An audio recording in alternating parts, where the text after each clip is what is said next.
Halo, kita udah sampai di Pantai Lampu. Ada aja. Di Bendung ya. Kita udah berapa jam jalan? Sekitar 6 jam jalan. Oke, terus akhirnya sampai di sini. Ini ya, kita udah enjoy banget teman-teman. Dan pertama kali kita masuk ke pantai ini tuh udah bagus banget ya, kayak ada something.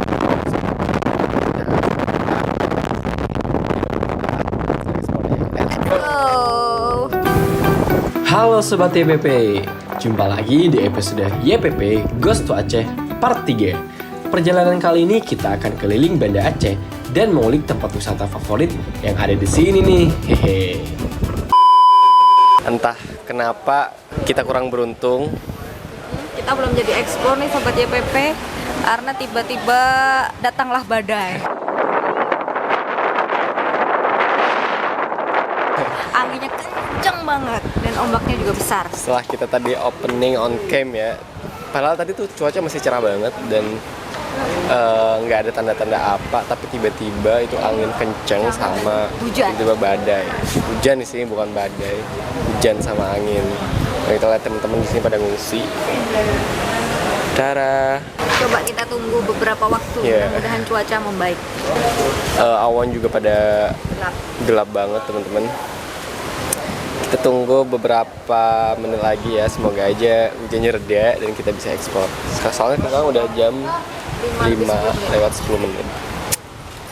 Kita punya sisa waktu setengah jam atau sejam lagi buat 45 menit lah. ekspor tempat ini.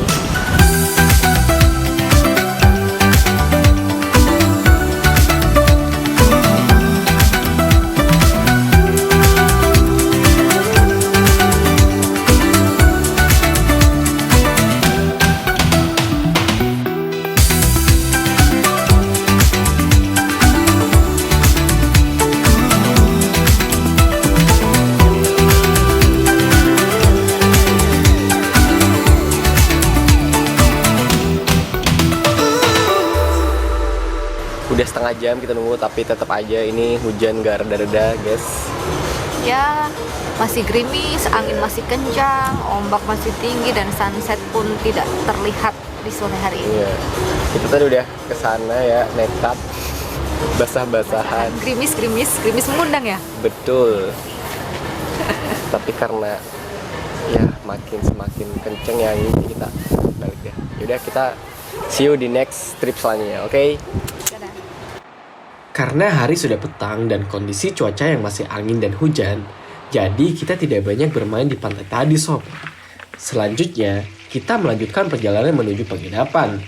Tapi sebelum itu, kita tertarik untuk mencoba salah satu kuliner khas Aceh, yaitu ayam tangkap. Ayam tangkap ini adalah ayam yang digoreng bersamaan dengan dedaunan, yaitu ada daun salam dan daun kari.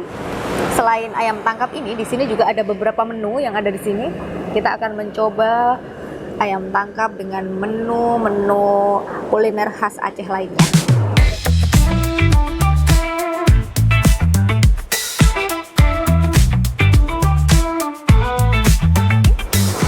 Temennya adalah sambal kecap yang ada di sebelah saya ini. Coba kita cocol ya.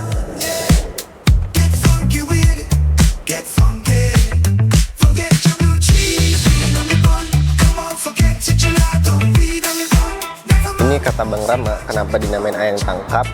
Karena kalau ngambil gini ya Bang, ngambil gini, hap, hap dapat gitu ya. Nah gitu, kenapa namanya ayam tangkap? Setuju Bang Sabar?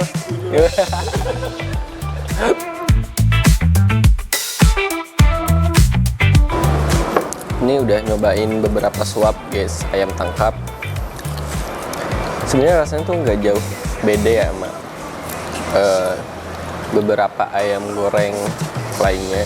Cuma emang karena adanya daun ini tuh jadi beda gitu, jadi sedikit beda.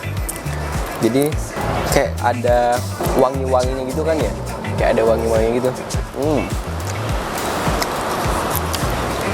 Jadi emang patut dicoba sih, worth it to try.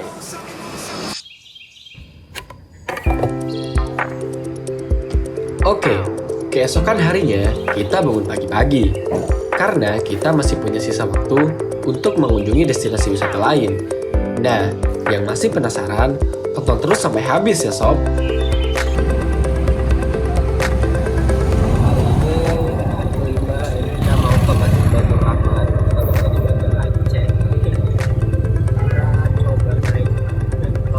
Pak, ini namanya apa Pak? Becak mesin. Di sini menunya becak mesin ya. Becak mesin. Oke. Saya nggak buat.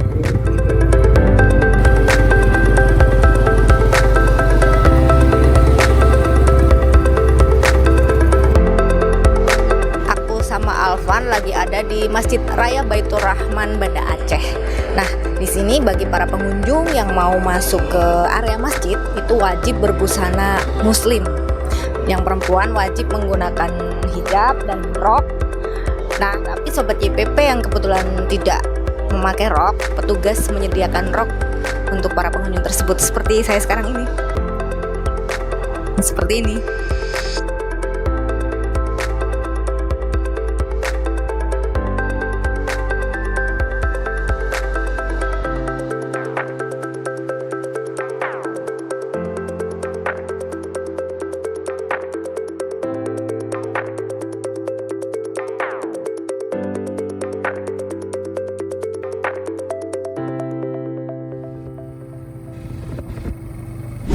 Oke, lanjut ke destinasi berikutnya.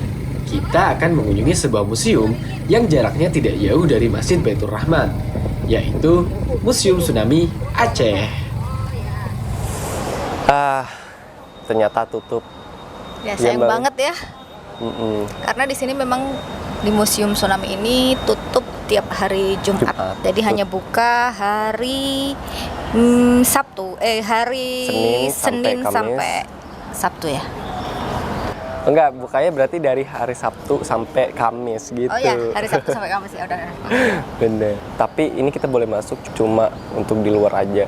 Kita bisa foto-foto di luar juga ada apa yang bisa kita eksplor sih, Padahal tapi nggak maksimal. Kepo banget sih buat saya yang jauh banget rumahnya dari sini. Oke, kita lihat dulu ya.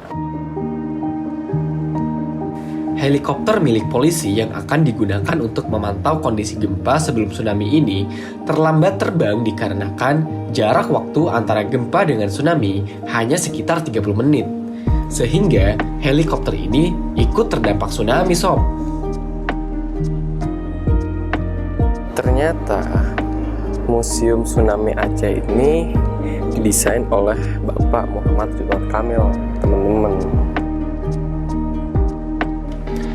Di luar museum, terdapat banyak dokumentasi evakuasi korban dan situasi tsunami saat itu sob. Terdapat pula cerita dari para relawan yang saat itu ikut membantu mengevakuasi korban. Sahabat YP, jujur setelah membaca beberapa tulisan-tulisan di Museum Aceh, ada rasa merinding dari saya sendiri karena bisa ikut merasakan betapa dahsyatnya tsunami Aceh waktu itu dan bagaimana masyarakat ikut serta melakukan pertolongan kepada masyarakat yang terdampak tsunami Aceh.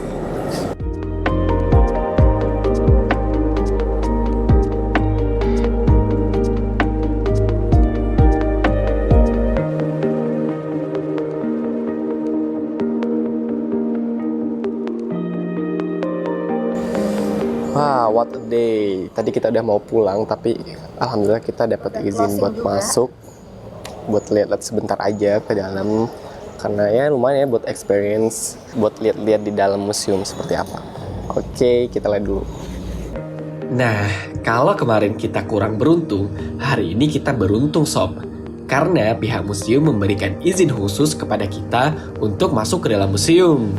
Ini disebut Lorong tsunami ya Pak? Iya, ini lorong tsunami. Jadi kenapa dibilang lorong tsunami? Jadi kita terbawa suasana di saat terjadinya tsunami seperti ini. Nah, kita bisa lihat kiri dan kanan, ini ada air. Filosofinya adalah kita ini berada di dalam air tsunami, di dalam gelombang tsunami. Jadi seolah-olah pengunjung itu dibawa untuk merasakan apa yang terjadi pada waktu itu, begitu ya? Iya, betul sekali. Ya, Sobat YPP, saat ini kita lagi ada di Memory Hall. Di Memory Hall ini ada sekitar 26 foto ya Pak ya? 26 foto. 26 foto yang menggambarkan situasi waktu itu, situasi waktu tsunami dan masa tanggap darurat.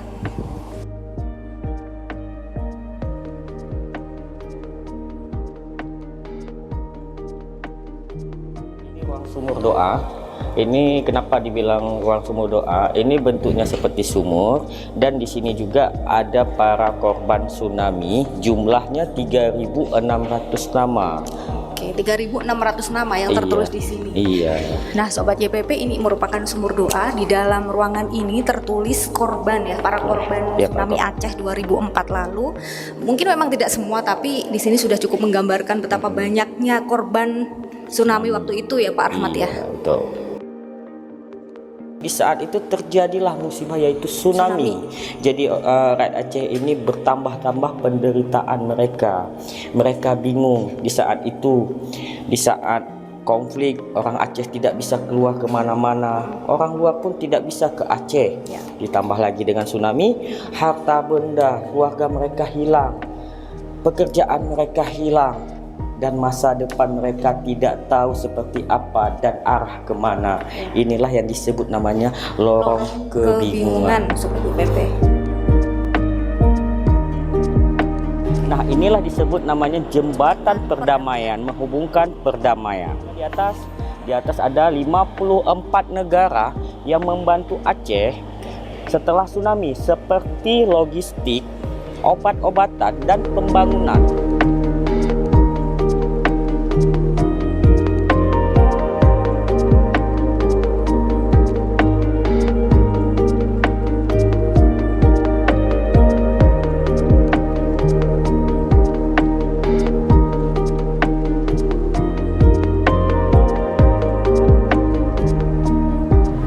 Itu dia apa yang ada di dalam Museum Tsunami Aceh. Tadi kita dapat kesempatan buat masuk Sobat YPP. Terima kasih banyak buat pihak museum yang udah ngasih kita kesempatan buat lihat-lihat di dalam apa yang ada di dalam Museum Tsunami Aceh ya. Dan dijelaskan banyak juga ya tadi Alvan di dalam ya. Seperti yang dijelaskan petugas tadi, Museum Tsunami Aceh ini bertujuan untuk memberikan edukasi kepada masyarakat bagaimana caranya menghadapi bencana jika bencana itu terjadi. Jadi di sini tidak bermaksud untuk membuka luka lama, tapi sebagai sarana untuk edukasi kepada masyarakat. Oke. Dan ini sekaligus menutup perjalanan kita di Provinsi Aceh. Oke, jangan lupa like, subscribe, komen, dan bunyikan loncengnya agar Sobat YPP tidak ketinggalan cerita perjalanan kami selanjutnya. Sampai jumpa. Sampai jumpa.